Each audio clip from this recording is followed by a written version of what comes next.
Olá, boa tarde. Me chamo Vinícius e vou apresentar o trabalho intitulado de Contribuição Adicional à Taxonomia de Fedole Pallidula, Genitália Masculina.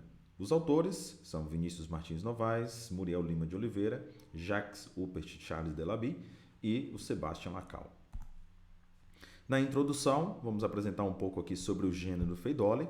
Ele atualmente conta com mais de 1.160 espécies válidas descritas e esse grupo tem uma característica de ter um alto nível de diversidade taxonômica, eles sendo incluídos dentro dos grupos chamados hiperdiversos, né? Então eles possuem um alto número de espécies dentro do gênero.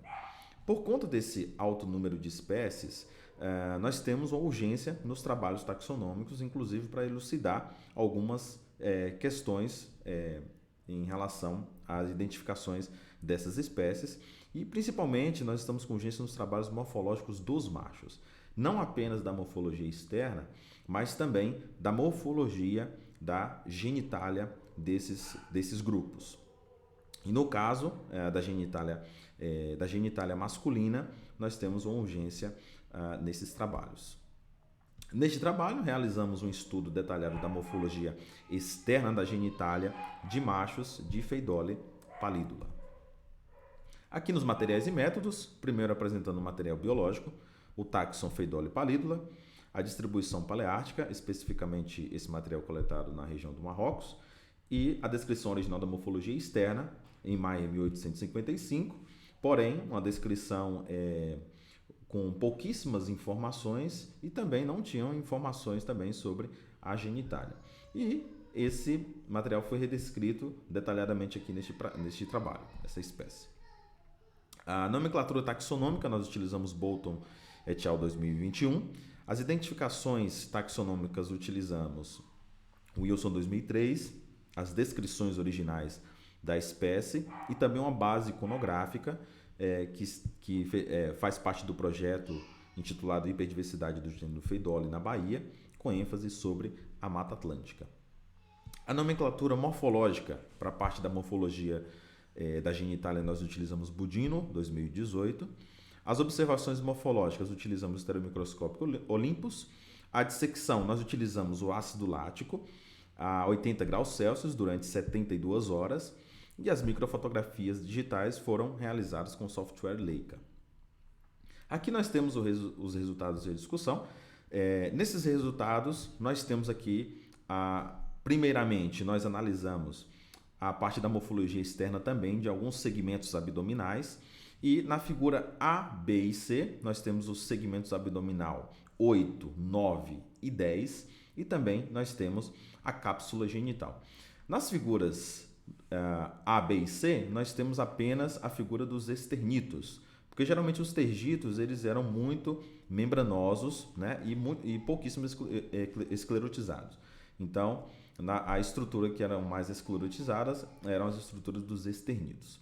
Aqui na figura D, nós temos uma vista dorsal da cápsula genital. A estrutura mais externa que nós estamos observando aqui é o estilus.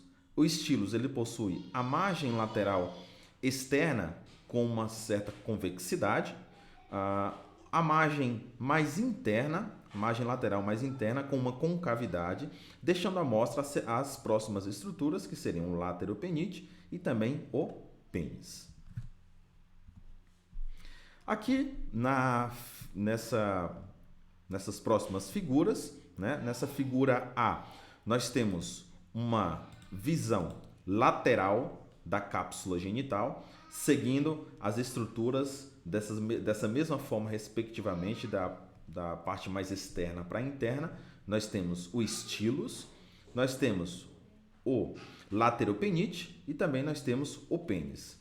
Aqui na B, nós temos mais especificamente aqui a estrutura do lateropenite. Uma característica marcante que nós podemos destacar nessa espécie seria que a margem dorsal, né, juntamente com a margem posterior, elas formam uma convexidade contínua, formando um ápice, e esse ápice de forma lobada. E aqui na figura C nós temos o pênis. As estruturas que nós podemos caracterizar aqui mais marcantes, no caso dessa espécie. Nós temos uma margem ventral cerrada com a presença de 18 a 20 dentes, né? Uma distância entre esses dentes possui uma distância variada. Ele não possui a concavidade, a chamada concavidade do pênis, que seria nessa região, porém ele possui uma leve incisão nessa região ápico-ventral. O que nós podemos levantar aqui em relação a essas informações seria que o penial esclérite, ou pênis, né, é caracterizado como diagnóstico entre as espécies, tanto dentro dos gêneros como dentro da família, né? Então, uma estrutura muito importante para as identificações das espécies. E também nesse trabalho foi possível observar de forma detalhada as características do macho, da genitália do macho de Pheidole pallidula, tornando necessárias mais informações morfológicas para que as limitações existentes venham cada vez mais sendo elucidadas para melhor classificarmos as espécies. Aqui as referências que eu utilizei no trabalho e muito obrigado.